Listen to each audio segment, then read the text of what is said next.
Alrighty, so the latest Pixar film, Lightyear, finally released on Disney+. I say finally, like it hasn't come out in so long. What I should be saying is I finally got to check it out, and I'm going to give you my review right here. But before I do that, please take a moment to subscribe, hit the like button, hit the bell, and comment down below what is your opinion on Pixar's latest film. I know this one is very controversial for a lot of people, and I'm going to go ahead and discuss that controversy right now. And obviously what I'm talking about is the gay kiss in the Pixar movie. And I've got two sides for this one. The first one is the one that I actually believe. And the second one being one that I do believe is real, but I don't necessarily believe it as much as I believe in the first one. And the first one is that the Bible says that that stuff is evil. In the Bible, God actually destroyed an entire town for that reason. And putting it in a kids movie, like that's all that's in kids movies these days, is so much of this stuff, and it's putting young children to look at sinfulness. Like I said, God destroyed an entire town for that. And you know, in kids movies, Pixar movies, Disney movies, that's all they're doing is making it seem okay for this sinfulness to happen, which is not true. And I'm not going to get too much into it because I know it's a very controversial subject. I know that there will be tons of people probably commenting on this video, oh, well, you're wrong, blah, blah, blah. But that's just what the Bible says. And if you don't believe me, just read the Bible. Trust in God. That's what this is. It's sin. Just thrown in a movie. But aside from that, I really don't see what the big deal is with this specific movie. I don't remember the internet blowing up when Onward said that someone had a girlfriend. I don't even remember there being a kiss in this, so I don't understand why the internet is blowing up. If there's Christians doing this, I definitely understand that. But I just don't think this is a good thing. I mean, I still watched the movie because I wanted to see it, and I'll still give you my thoughts without politics involved. But just so you know, it's not a good thing. And in the story itself, too, it's a part that makes it seem like Andy wouldn't have seen this movie in the cinema because of this. Because back in the 90s, this stuff wasn't a very prominent thing. It wasn't shoving it in children's faces. So I don't really feel like that's what would be the case in this universe of what it is. And I think that's kind of throwing it back to the problem that I did have with the film. Alrighty, let's get on to a real review now.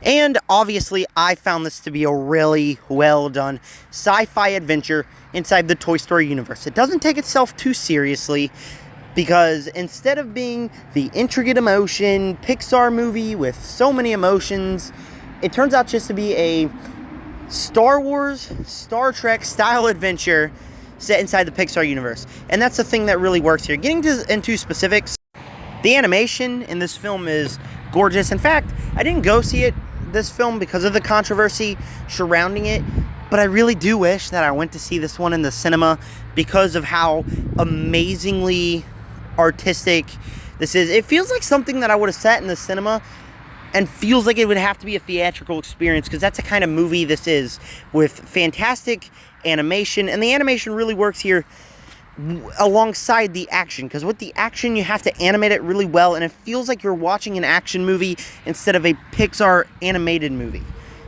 Like, go back and watch Toy Story. That movie was amazing for its time, and it still is a great movie. It's one of the best animated films of all time.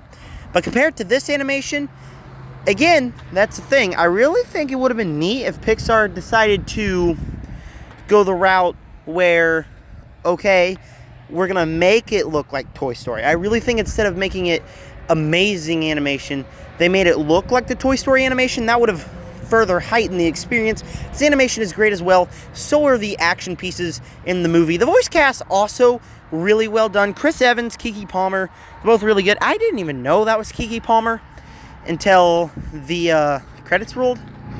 And that's really cool because she did a great job. Chris Evans, when he was first announced as the title role, I really did not think that that was a good idea. I think they should have just brought Tim Allen, but I could see why.